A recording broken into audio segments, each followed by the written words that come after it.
गाजियाबाद हो या फिर रामपुर या मऊ, समाजवादी पार्टी ने ऐसे दागी चेहरों को टिकट दिया जो वहां पर बड़े बड़े दंगों के लिए पहले से कुख्यात थे, जिन्होंने हिंदू विरोधी दंगे करवाए थे, जिनका आपराधिक इतिहास है, जो लोग पेशेवर माफिया हैं, उन सभी लोगों को टिकट देकर के उन्हें उत्तर प्रदेश विधानसभा में वे लोग भेजना चाहते हैं। उनकी मंशा साफ नहीं। समाजवादी पार्टी इस मंशा के साथ आ रही है कि जो कार्यकाल प्रदेश ने 4 बार समाजवादी पार्टी का प्रदेश में देखा है, उसका फिर से वे पुनरावृत्ति करने के चक्कर में अब आपा भी खो चुके हैं, उलझुल बयानबाजी कर रहे हैं। अभी चुनाव से कोसों दूर है, जनता जनार्दन उनको पहले ही नकार चुकी है, लेकिन धमकी दे जा रहे हैं, हमले कर रहे हैं। और इसलिए भाइयों बहनों, आप सबको सावधान करने के लिए मैं आया हूं। भारतीय जनता पार्टी ने 5 साल के अंदर डबल इंजन की सरकार ने पूरी ईमानदारी के साथ, पूरी प्रतिबद्धता के साथ उत्तर प्रदेश की 25 करोड़ जनता के लिए प्रधानमंत्री मोदी जी के मार्गदर्शन में, उनके नेतृत्व में बिना किसी भेदभाव के शासन की योजना का लाभ हर एक नागरिक तक पहुंचाने का कार्य किया, सुरक्षा का एक वातावरण देने का कार्य किया, अराजकता पर अंकुश लगाई, तो विकास को एक नई गति दी। याद करिए 2014 में जब हम लोग आए थे इसी टेढ़ी पुलिया पर सभा करने के लिए, तब ये मेट्रो का संचालन लखनऊ में नहीं था। 2017 में भी हम लोग आए थे, तब भी मेट्रो यहां पर संचालित नहीं थी। आज जब मैं यहां पर आया हूं, मैं देख रहा हूं मेट्रो लगातार चल रही है, आवागमन को आसान बना रही है। लखनऊ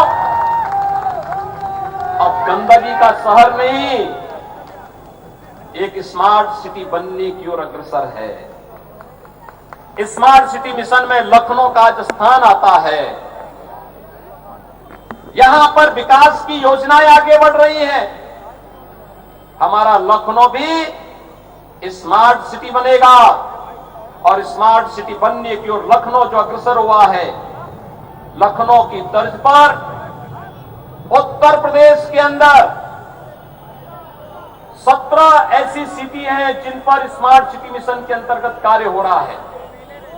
स्मार्ट ही नहीं बनेगा, सेफ सिटी भी बनेगा। पब्लिक ट्रांसपोर्ट सिस्टम बेहतरीन होगा, लोगों को बेहतरीन बुनियादी सुविधाएं प्राप्त होंगी, और नौजवानों के लिए उस प्रकार की सुविधाएं होंगी जिससे हमारा नौजवान भी जीवन के प्रत्येक क्षेत्र में आगे बढ़ करके अपने आप को साबित कर सके। भाइयों बहनों, सरकार की मंशा साफ हो तो बड़े से बड़े कार्य किए जा सकते हैं। आज आप देखते होंगे उत्तर प्रदेश में, जो उत्तर प्रदेश आबादी में सबसे बड़ा राज्य था, आज वही उत्तर प्रदेश, जिस उत्तर प्रदेश की अर्थव्यवस्था 6, 7वें स्थान पर थी, आज वही उत्तर प्रदेश देश की नंबर 2 की अर्थव्यवस्था बनने की ओर अग्रसर है। प्रति व्यक्ति आय में बढ़ोतरी हुई है। जिस उत्तर प्रदेश में कोई निवेशक नहीं आता था, जिस उत्तर प्रदेश में सुरक्षा कारणों से, दंगों के कारण, कर्फ्यू के कारण, भ्रष्टाचार के कारण कोई निवेशक निवेश करने में भयभीत होता था। जब व्यक्ति सुरक्षित नहीं तो पूंजी कैसे सुरक्षित होगी। आज वही उत्तर प्रदेश व्यवसाय की सुगमता के लिए ईज ऑफ डूइंग बिजनेस में 14वें स्थान से उसकी रैंकिंग में बेहतरीन सुधार हुआ। देश के सर्वोच्च स्थान को प्राप्त करते हुए नंबर 2 स्थान पर उत्तर प्रदेश आज के दिन पर है। उत्तर प्रदेश आज एक नए भारत के नए उत्तर प्रदेश बनने की ओर अग्रसर है।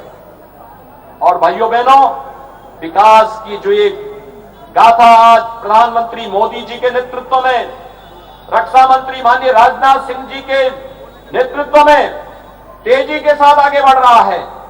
यह रुकने न पाए, थमने न पाए, इसके लिए एक बार फिर से भारतीय जनता पार्टी की सरकार उत्तर प्रदेश में आवश्यक है और भारतीय जनता पार्टी की सरकार आवश्यक है। इसके लिए गोपाल जी का लखनऊ पूर्वी से विधायक बनना आवश्यक है। भाइयों बहनों, गोपाल जी के पास एक लंबा अनुभव है। स्वर्गीय लालजी टंडन जी पहला चुनाव है जिसमें उनका आशीर्वाद नहीं प्राप्त हो रहा है। वे आज हमारे बीच नहीं। सरदेव अटल जी के अत्यंत प्रिय थे और लखनऊ की आवाज थे।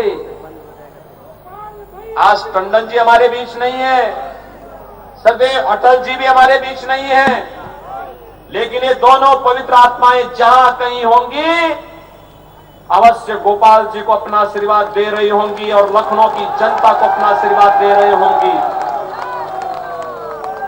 वे वहां से इस बात का अवलोकन कर रही होंगी कि लखनऊ पूर्वी की जनता और लखनऊ की जनता सुरक्षा के लिए, सम्मान के लिए, स्वावलंबन के लिए कमल निशान को ही फिर से लखनऊ के अंदर लेकर के आने वाली है। और इसमें भाइयों बहनों कोई संदेह भी नहीं होना चाहिए। हम कितना भी विकास करा लें, अगर सुरक्षा ही नहीं फिर क्या मतलब है? ये लखनऊ में तो आपसे ज्यादा कौन देखता है? मैं देखता था। मैं एक बार डीजीपी हमारे रिटायर हो रहे थे, मैं डीजीपी के आवास पे गया था। मैं जैसे निकल रहा था मेरी नजर सामने पड़ी। सामने मुझे 4 बड़ी बड़ी कोठियां दिखाई दी। मैंने पूछा भाई किसकी कोठी है? तो मुझे बताया गया एक माफिया का नाम कि उसकी कोठी है। तो हमने कहा डीजीपी आवास के सामने। मैंने कहा कब बनी है?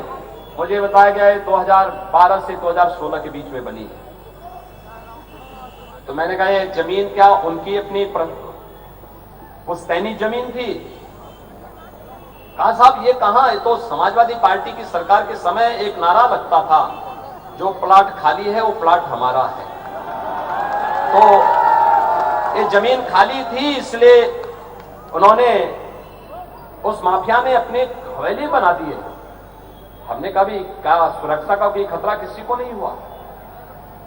तो मैंने सुरक्षा एजेंसियों को भेजा। मैंने कभी जाके देखो, थोड़ा अवलोकन करो क्या है इसमें।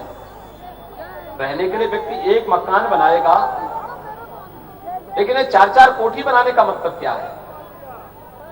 तो पहले सुरक्षा एजेंसियों को सादी वर्दी में नहीं जाने दिया गया। तो मैंने कहा वर्दी पहन करके जाओ।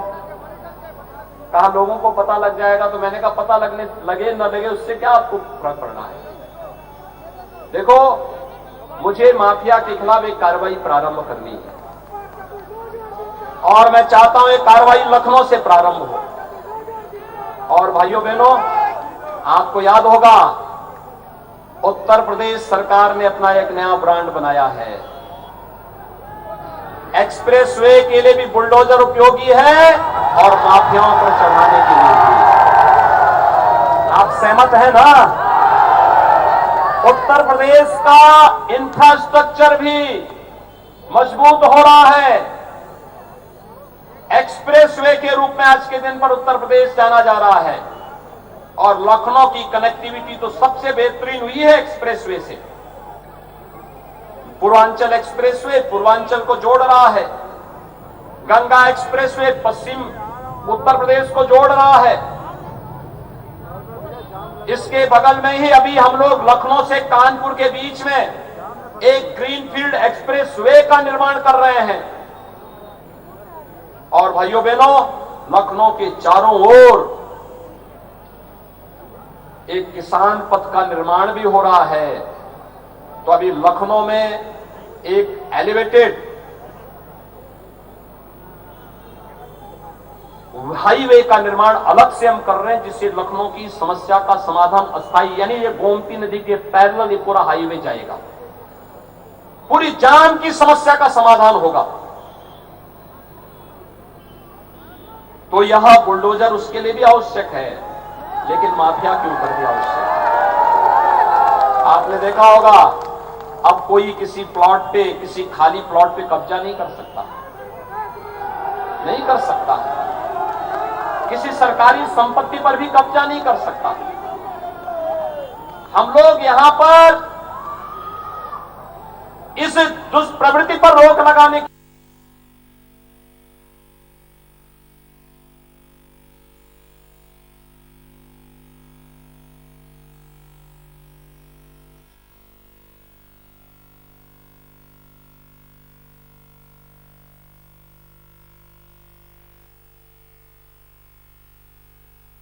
एकड़ लैंड हम लोगों ने दूसरे माफिया से खाली कराई, 200 एकड़ लैंड।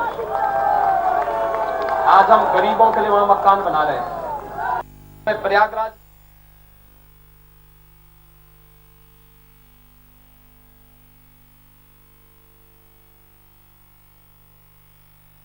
के लिए वहां मकान बना रहे हैं,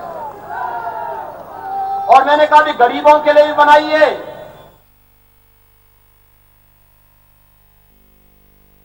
क्या शर्मा रहा है? दांत खाज खुजली है, हमें भी होती है। जालिम रोगों पर पड़े भारी। जालिम लोशन है पुराना खिलाड़ी। जालिम lotion, fastest, trusted, tested, TDOs। जालिम लोशन।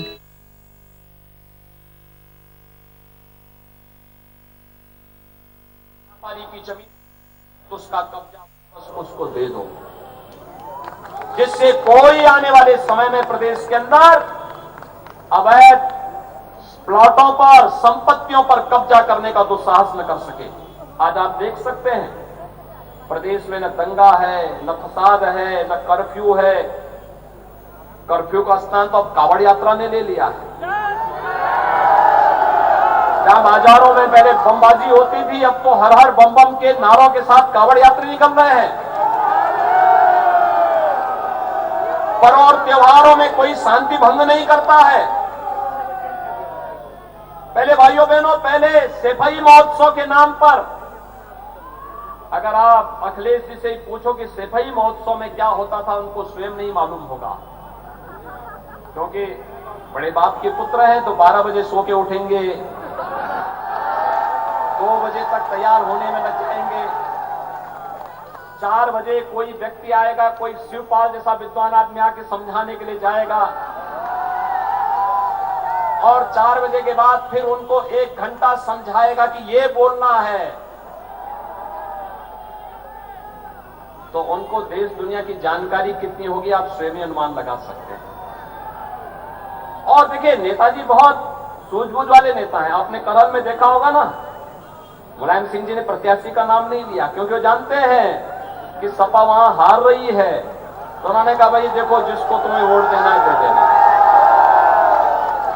उन्होंने बहुत सहजता के साथ कहा। समाजवादी पार्टी का एक पदाधिकारी बोला कि नाम बोल दो ना, तो कहो भाई कौन है यहां से प्रत्याशी, मुझे पता ही नहीं है, जनता को चुनाव करने दीजिए। उन्होंने बहुत सहजता के साथ बोल दिया। और देखो, कहां शिवपाल बेचारा प्रदेश भर का नेता था, अब उसको कुर्सी भी नहीं मिली, सोफा के तक तो सोफे के हैंडल में बैठा हुआ है।